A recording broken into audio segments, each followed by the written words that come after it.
अब बिहार में फिर से चुनाव है। चिराग पासवान अपना फिर से वही तेवर दिखाने जा रहे हैं और आज पोस्टर लग चुका है और उनका बयान भी सामने आया है कि कोई भी वैकेंसी खाली नहीं है बिहार में सीएम पद को लेकर। यानी साफ तौर पर नीतीश कुमार को मैसेज देने की कोशिश की गई है। वही जेडीयू और नीतीश कुमार को खतरा लग गया है कि कहीं जिस तरीके से महाराष्ट्र में एकनाथ शिंदे के साथ खेला हो गया, कहीं ना कहीं वो बिहार में खेला नीतीश कुमार के साथ ना हो जाए। बिहार की जनता ने सीधे तौर पर प्रशांत किशोर को नकार दिया था। आरजेडी और जेडीयू के पास बिहार की जनता गई थी, तो उससे आप अंदाजा लगा सकते हैं कि कितना वोट इस बार प्रशांत किशोर को मिल सकता है। और आपको याद होगा कि केंद्र सरकार मजबूर हो गई कि उन्होंने ऐलान कर दिया कि जाति जनगणना हम पूरे देश में कराएंगे। तो साफ तौर पर बिहार में ये जो मुद्दे हैं वो पूरी तरीके से हावी होने वाले हैं। अब ये बिहार का चुनाव काफी दिलचस्प है। एक तरफ आरजेडी, दूसरी तरफ जेडीयू, तीसरी तरफ प्रशांत किशोर और पार्टी और थी जिनका विलय हो गया है। भारतीय जनता पार्टी एनडीए गठबंधन है, इंडिया गठबंधन है। तो तमाम तरह के मुद्दे इस बार बिहार में होंगे और तमाम तरह की पार्टियां भी सामने आ रही हैं। तो इस बार का जो बिहार का चुनाव है काफी दिलचस्प होने जा रहा है।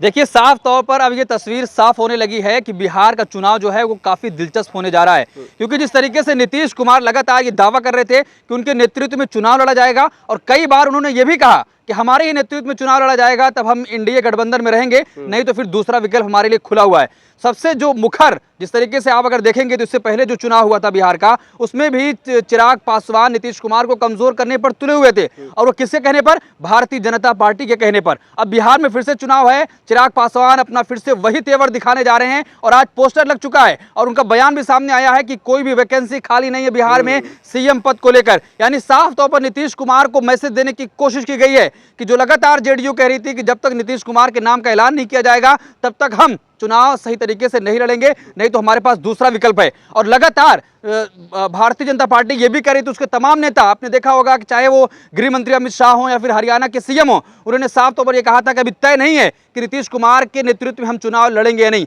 यानी पूरी तरीके से नीतीश कुमार के लिए खतरे की घंटी बज चुकी है। एनडीए में अगर चेहरा देखा जाए मुख्यमंत्री पद का तो वो सिर्फ और सिर्फ नीतीश कुमार है। आए दिन तो लगातार वो अपने बेटे निशांत कुमार को चेहरा बनाने की कोशिश करे, जो मुख्यमंत्री अगर मैं नहीं तो मेरा बेटा। तो वही तो कह रहा हूँ कि आप देखिए कि नीतीश कुमार एक तरफ अलग दावा कर रहे हैं, चिराग पासवान अलग दावा कर रहे हैं, जीतन राम मांझी अलग दावा कर रहे हैं। आप जो कह रहे हैं कि सिर्फ एक ही दावेदारी नहीं, एनडीए में पूरी तरीके से बगावत के सुर तेज हो रहे हैं। चाहे वो जीतन राम मांझी हो, नीतीश कुमार हो, चिराग पासवान हो, सब लोगों में ये होड़ लगी है कि इस बार बिहार का सीएम कौन बनेगा, किसके नेतृत्व में चुनाव लड़ा जाएगा और नीतीश कुमार को कितना कमजोर किया जाए। जब नीतीश कुमार आप देखेंगे चाहे जितने भी वहां पर रैलियां होती हैं, चाहे प्रधानमंत्री जाएं या गृह मंत्री अमित शाह जाएं, हर जगह सिर्फ यही कहते हैं कि मैं इस बार पलटी नहीं मारूंगा। यानी उनको ये बात बार बार क्यों बोलनी पड़ रही है? उनको भी लग रहा है भारतीय जनता पार्टी ने साफ मैसेज दे दिया है। गृह मंत्री अमित शाह ने नेशनल टेलीविजन पर बैठकर साफ तौर पर यह कहा था कि अभी नेतृत्व तय नहीं हुआ है, जब हम चुनाव जीत जाएंगे उसके बाद हम ये तय करेंगे।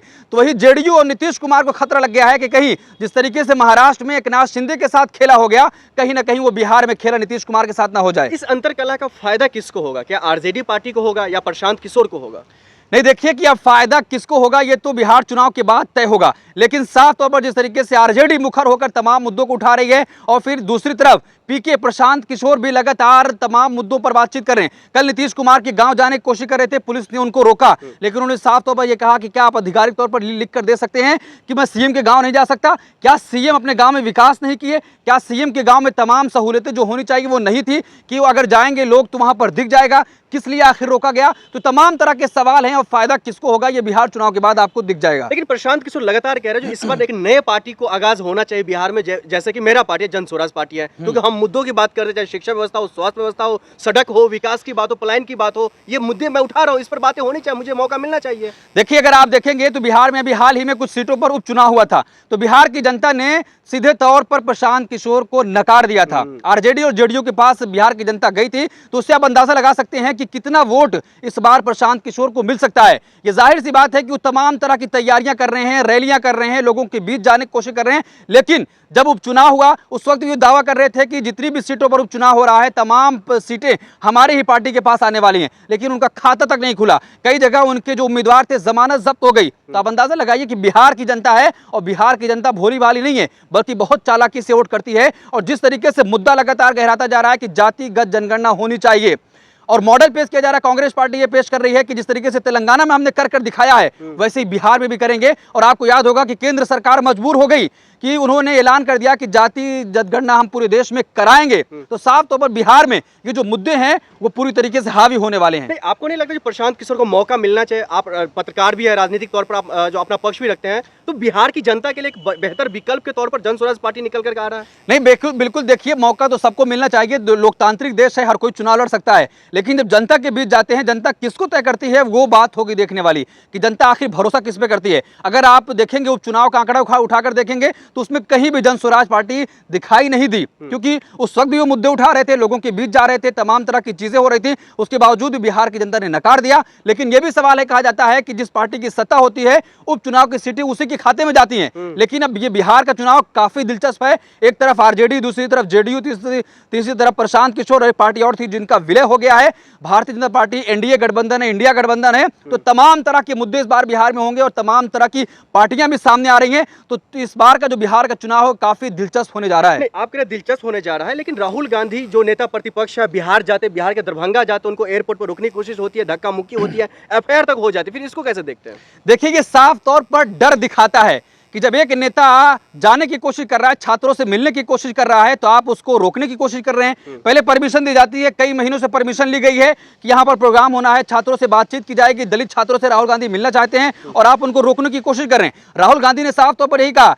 कि ये लोकतांत्रिक देश है, किसी को रोका नहीं जा सकता है, अगर हिम्मत हो तो आप रोक कर दिखाइए। और जैसे ही उनके ऊपर एफआईआर हुई, राहुल गांधी ने साफ तौर पर यह कहा कि मेरे लिए मेडल है, 27 और 30 मेरे ऊपर एफआईआर हो चुकी है, और भी कर दीजिए, जितना करना है कर दीजिए, मैं डरने वाला नहीं हूं। लेकिन सबसे बहादुरी की बात यह थी कि राहुल गांधी उसके बावजूद, तमाम रोक के बाद भी वो छात्रों के पास पहुंचे और छात्रों से बातचीत की है। क्या ऐसा तो नहीं लग रहा जो बिहार चुनाव से ठीक पहले राहुल गांधी को जेल भेजने की साजिश रची जा रही हो? बिल्कुल, देखिए कि अगर आप देखेंगे उत्तर प्रदेश में जब चुनाव था तो ऐसी तमाम तरह की चीजें की गई। जब केंद्र का चुनाव था लोकसभा के वक्त, उस वक्त भी उनको परेशान करने की कोशिश की गई। गुजरात से ये तरीके आता है कि वहां पर उनको पेश होने के लिए कहा जाता है, फिर सजा का ऐलान होता है, लेकिन सुप्रीम कोर्ट राहत देता है।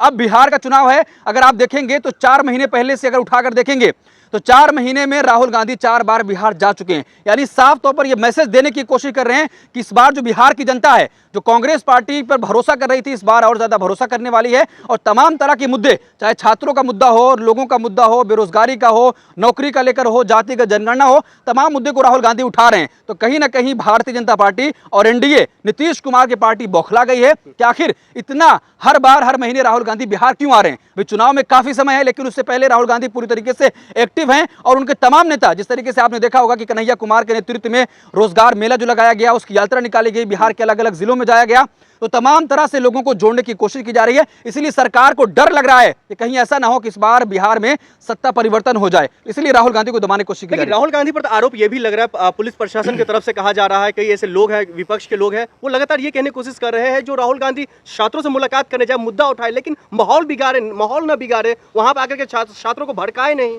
हाँ, तो यही भारतीय जनता पार्टी है। 2014 से पहले अगर आप उठाकर देखेंगे तो यही कहती थी और रोडों पर निकल कर प्रदर्शन किया जाता था। आपने नहीं देखा कि किस तरीके से स्मृति ईरानी सिलेंडर सर पर लेकर बैठकर प्याज गले में डालकर प्रदर्शन करती थी? तब भी यही कहा जा सकता था कि लोकतांत्रिक देश है, लेकिन किसी को प्रदर्शन नहीं करने दिया जाएगा। भाई, देश में लोकतंत्र है, हर कोई नेता जनता के बीच जाता है, जनता के बीच जाना चाहता है, और वो कोई नेता ही नहीं है जो जनता के बीच न जाए। अगर राहुल गांधी जाना चाहते हैं तो आप उनको रोकने की कोशिश क्यों कर रहे हैं? लोकतांत्रिक देश है, भारत में संविधान लागू है, हर एक पार्टी के नेता को, हर एक जनता को, जो आदमी पब्लिक है, सबको अपने अधिकार हासिल है, सबको बात रखने का अधिकार है, सब कोई जा सकता है, कोई भी